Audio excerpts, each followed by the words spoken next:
We're continuing on with our series on Do Not Be Afraid. This phrase was used 4 times in the Christmas story. First, Zechariah, the father of John the Baptist, was told, do not be afraid to believe in the impossible. He came into the presence there, and as the angel approached him, he even argued with an angel. It's impossible. We're too old. Do not be afraid to believe the impossible. God is still the God of the impossible. Then last week we looked at when the angel came to Mary. And sometimes when we see that scene, we think, oh, of course she would say yes. Of course it would be easy.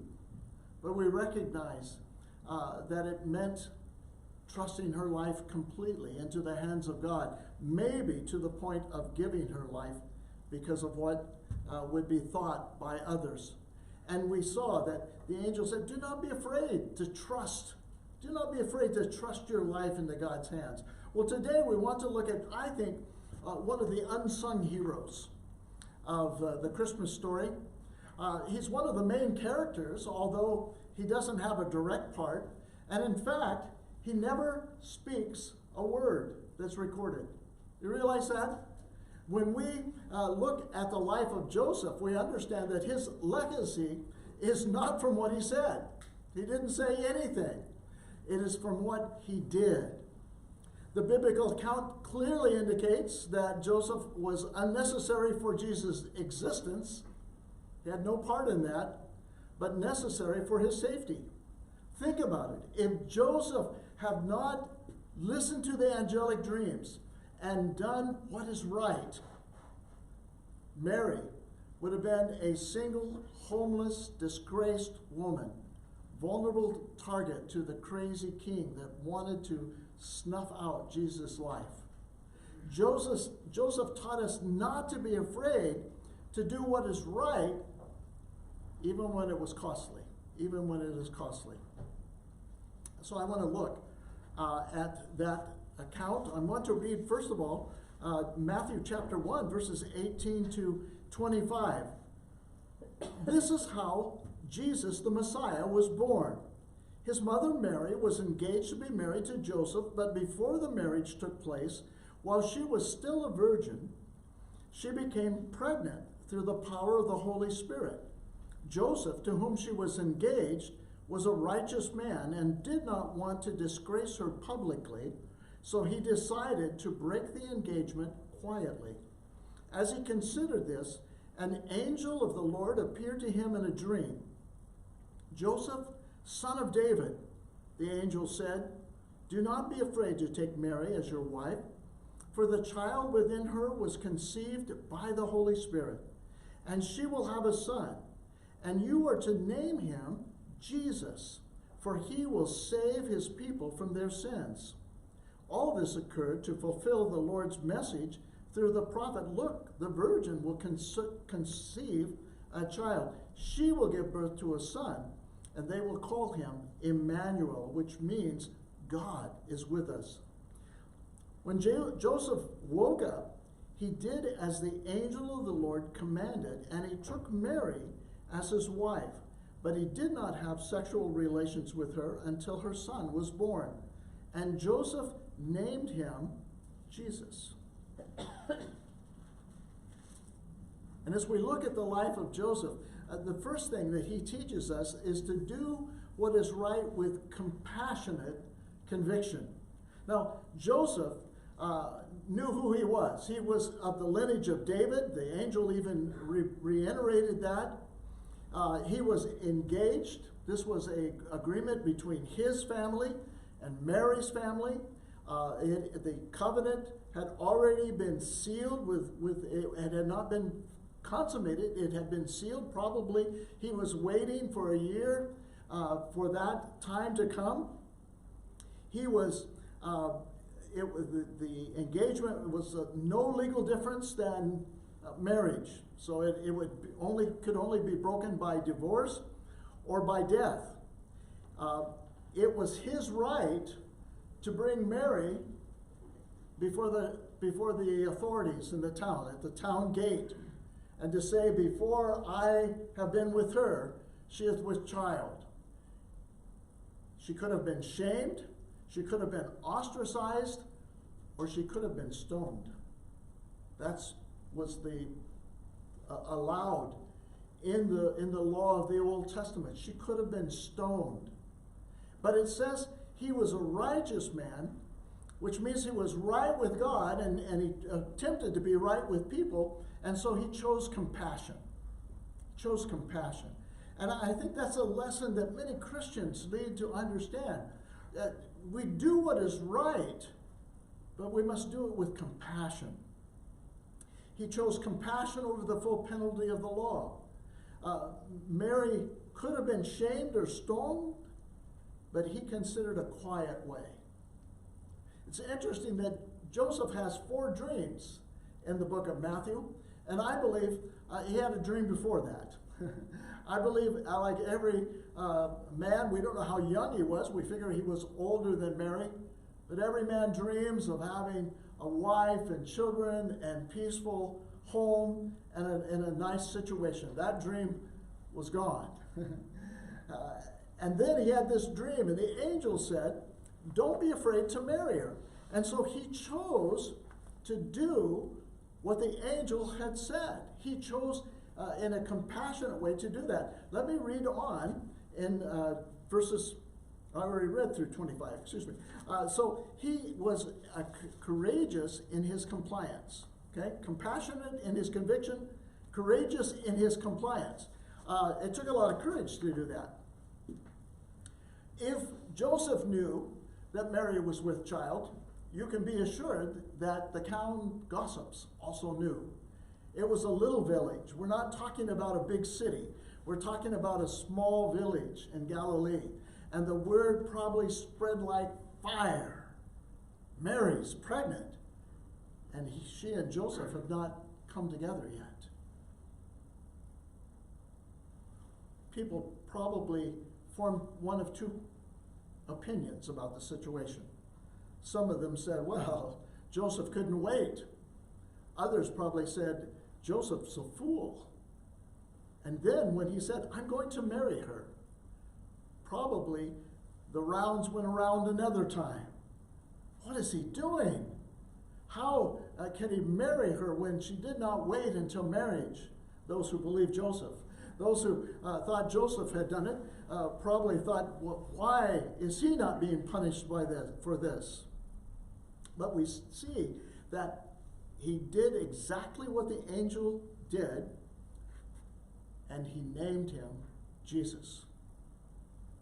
First son of a man should be named after that man in those days. That's why Zechariah, they all said, his little Zechariah, and he and Elizabeth had been told by the angel, or he had been, that his name was John.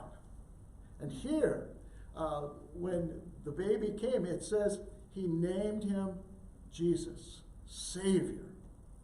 He knew what the angel had said was true.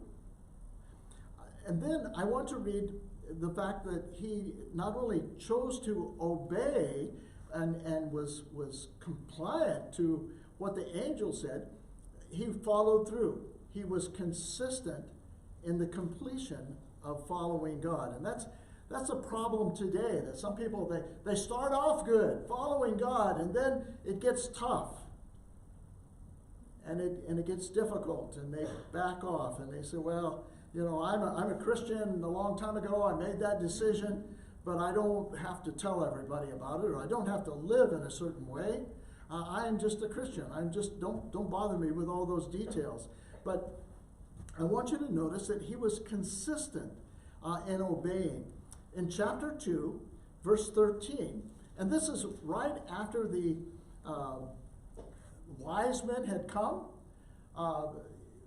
As far as we know, Joseph and Mary stayed in Bethlehem. Maybe they were there a year, maybe up to 2 years. He probably found work there. They had found a house, because when the wise men came, contrary to all of the pictures you've seen, they did not come to the manger. There was no evidence of that at all. It says when they came into the house where he was, they brought their gifts. You can imagine a hardworking guy like Joseph looking and seeing gold and frankincense and myrrh, and those other two are kind of strange to us. They're ointments, but they're very expensive. Very expensive. There was a lot of wealth laying there. And in that night, look what it says. After the wise men were gone, verse 13, an angel of the Lord appeared to Joseph in a dream. Joseph was thinking of getting a new car. Well, maybe a new donkey. The angel said, "Get up, leave, flee to Egypt with the child and his mother." And the angel said, "Stay there until I tell you to return, because Herod is going to search for the child to kill him."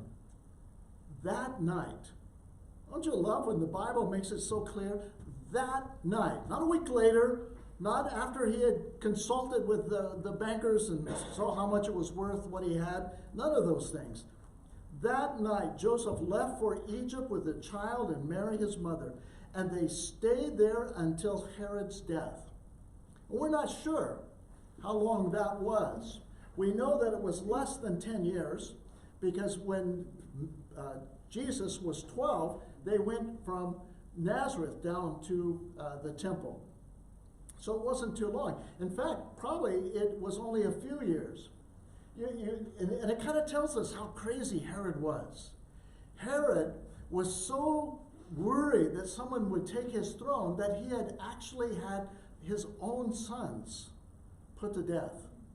He was jealous of them. As far as we can figure, he was about 65 years old when Jesus was born. And if you do quick math, you realize, okay, Jesus is not going to become king till maybe he's 20. He would have been 85. Nobody lived to be 85 in those days. And yet, in his crazy rage, he fulfilled the Old Testament scripture about killing the children. And in the area there, he said, every boy, child under 2 years, put him to death. Jesus was already gone. Joseph had obeyed again. And they went down into Egypt. And they stayed there until the word came that Herod had died. And then, let me read further in 19. Then when Herod died, an angel of the Lord appeared in a dream to Joseph in Egypt. "Get up," the angel said, "take the child and his mother back to the land of Israel, because those who were trying to kill the child are dead." And so Joseph got up and returned to the land of Israel with Jesus and his mother. And when he learned that the new ruler of Judea was Herod's son, Archelaus, he was afraid to go there. Then, after being warned in a dream, he left for the region of Galilee. And so the family went and lived in the town of Nazareth. This fulfilled the prophets that had said he will be called a Nazarene. So God provided the means for them to go, but Joseph made the decision, and he made the decision quickly. He took the angels at their word that this was a dangerous area, and he got up and left. That's the kind of obedience that God would like to have from us, that when he speaks to us, we immediately follow through. And they stayed there until they heard. And then when he came back, notice he followed God's directions, the angel's word, to go back to Israel, but he didn't want to go to Jerusalem. He used his own precautions, and then the angel told him to go on, and they went back to their hometown of Nazareth. Now it says here that it was fulfilled what the prophets had said, that he would be called a Nazarene. And I mentioned a week ago or 2 weeks ago that the city of Nazareth is not mentioned in the Old Testament. And what it reminds us is that not every word of the prophets is recorded in the Bible. There were prophecies that are not recorded, and some of them must have been that the Messiah would be called a Nazarene. It had to stick in the throat of some of the Jews, because Nazareth was a no place, was nowhere. How could anything good come out of Nazareth? And yet, that's what we hear, that he followed through consistently obeying what God revealed to him in his life. Now, what happened to Joseph? We don't know. We don't know. He's around when Jesus was 12. On the 12th birthday of a boy, they would go, they still do it today in Jewish families. It's called the bar mitzvah. A boy must read from the Hebrew in front of the congregation. I had a good friend in a Messianic Jew in our last congregation in America. And I said, so did you learn to read Hebrew? And he said, no. I learned to read the paragraph that I had to read in front of the congregation. And I just learned to sing-song it so it would be acceptable. But in those days, they learned the Hebrew. I had another Jewish friend that actually taught Hebrew, so he did learn it. Jesus was there, and remember, his mother and father left with the rest of the family, and after a day, they realized Jesus wasn't with them, and they went back. Sometimes I think there's humor in the Bible. I think that had to be one of those humorous things, that Joseph and Mary said, God gave us his son and now we've lost him. We got to go back and find him. And you remember what Mary said to him? Your father and I have been looking for you. And Jesus corrected her. Didn't you know I had to be in my father's house? He recognized who his real father was. That's the last we hear of Joseph. We assume that he died because no longer is he mentioned. After that, it is Mary and his brothers and sisters. He was around long enough that he and Mary had 2 sons at least. But we don't know any more about him. But there are some things that we can learn from Joseph. Not from his words, he didn't say a thing, but from his actions. First of all, God will make his will known to those who are willing to listen. I've had people say to me, well, God never speaks to me. And my inner conclusion is you're not listening. But I try to tell them, well, how about this and how about that in your life? Oh yeah, I guess God did kind of give me some direction that way. God is willing to make his will known to those who are willing to listen. If you refuse to listen, God cannot make his will known to you. Secondly, doing what is right is not always popular. In fact, the day that we live in, doing what is right is very unpopular. If you're honest, people think you're a fool. What? Well, you don't have to do that. You don't have to pay all your taxes. Write some of it off. You can do this. You can do that. I had a man in my church in Salem. He was a business manager, and his area manager came to him and said, you have to write off so much of your goods here that they're damaged. You're to write those off, and then when you sell that, you just put that money in your pocket. And he said, I can't do that. I'm a believer. I'm a believer in Jesus Christ. And his manager made fun of him. And he made fun of him in front of the higher-ups at the corporate level. And you know what they did? They gave him the biggest store in the state. They said, wow, that's the kind of man we want. He won't compromise. But doing right is not popular. And today especially, doing right is not popular when it comes to doing right what God wants us to do. Joseph was either thought of as a man who did not wait or a fool, but he took the very shame of Mary. They took it together, and they did what was right. He did what was the right thing to do. Number 3, God will provide what we need to do his will. Here's a day laborer working in Bethlehem, probably wasn't making a big wage. It would have been impossible for him to take his wife and child and go to Egypt for a couple years, 3 years. He just couldn't afford it. And so God sent the money ahead of time. And I'm convinced that if we follow God's will, he will provide what we need to do his will. He will provide what is necessary. 4th, doing the right thing costs. Doing the right thing costs. Your dreams will be altered. Your lives will not necessarily be convenient or easy. There is no place in the Bible where it says, I have come that you'll have a convenient life. Jesus said, I come that you might have life, and that with abundance, overflowing. But that's an inner life. That's not the life outside. Nowhere does it say, if you follow me, you will get a new BMW every year. You have to work for BMW to do that, huh? And then it's not really yours, is it, Peter? It's still theirs. God didn't promise those kind of things. He promised to be all that we need, but he didn't promise that it was going to be easy. It cost.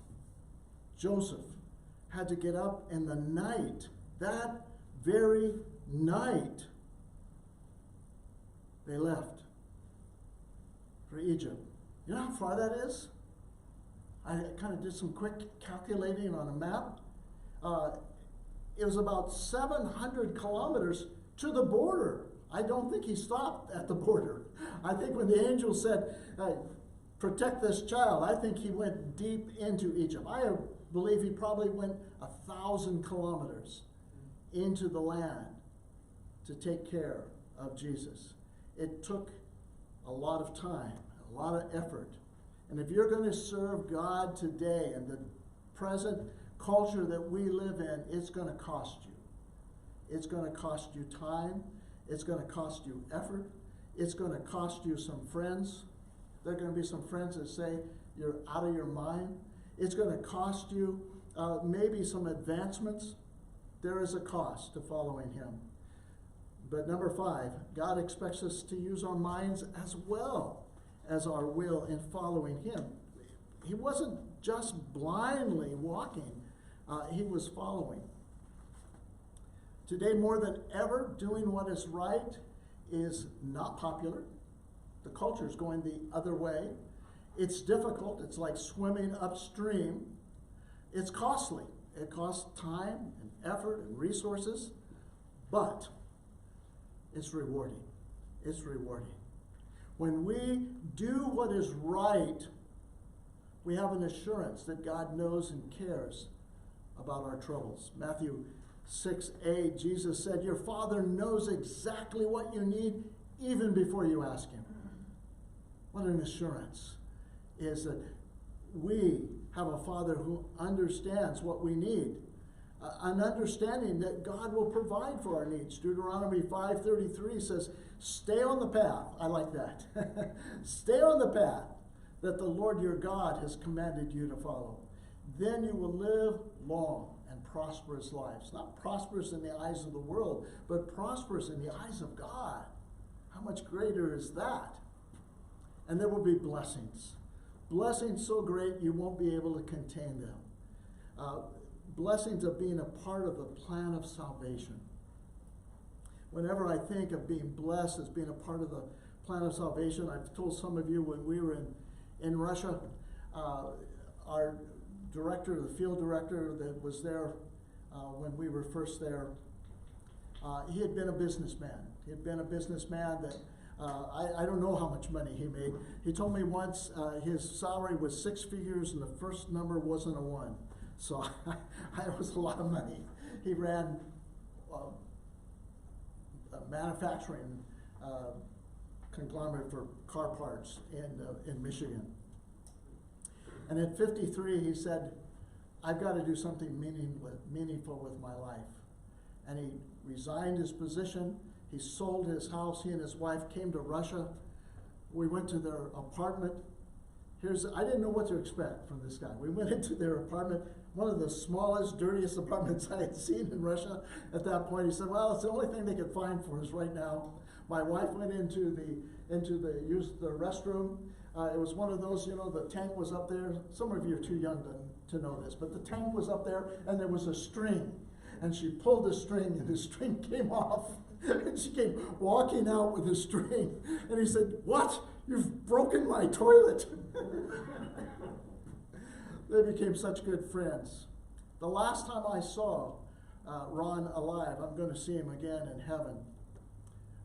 We were getting ready to come back to America to get another commission team. he was sitting in his office at the ministry center there. I had started the Bible school, and we were working together. We got to work together 1 year there and together. And he began to talk about the blessings of God. Here's this man that had luxury and ease, and he gave it all away so he could go to Russia and live in a horrible place. By that time, they were living in a little better place. They're actually living in the ministry center. But he said, Ken, I'm so blessed. If I get blessed anymore, my heart will burst. And I'm kind of convinced that's what happened. Because we were in the airport in Charlotte, and we got a phone call. And if it hadn't been who it was, I would have thought it was a very terrible joke. But I knew this lady, and I knew that she wouldn't joke about such things. And she said, Ken, Ron has had a heart attack and he died today. And I thought, wow, it's true. His heart burst. He was so full of blessing. Jesus said in Luke 11:28, but even more blessed are all who hear the word of God and put it into practice. You see, I believe that Joseph, even though his life maybe was cut short, I don't know if it was or whether he lived a normal life, but I believe he lived a life that was a blessing because he understood that he was working in the plan of God's salvation. And for those of you who are kind of introverts and you have a hard time talking to people, let Joseph be your example. We don't have one word, not one word that he said recorded in the Bible. But what an inspiration, because when the Lord spoke to him, he followed through. He did what was right. Don't be afraid to do what is right. Have compassion with your conviction. We aren't called to beat people over the head with the gospel. We are called to be ready to give an answer to anyone who asks with meekness, gentleness, and meekness, so that they might know about him. Have courage with to comply with what God wants you to do. It takes courage, I believe, to live for Jesus in this world and to stand up for what you believe. And then have consistency. Compassion, courage, and consistency. Those were the elements that marked Joseph's life. And I believe God is saying to us today, don't be afraid. Don't be afraid to be consistent. Don't be afraid to comply with the word of God. Don't be afraid to have compassion with your conviction. God wants to use your life to be a light.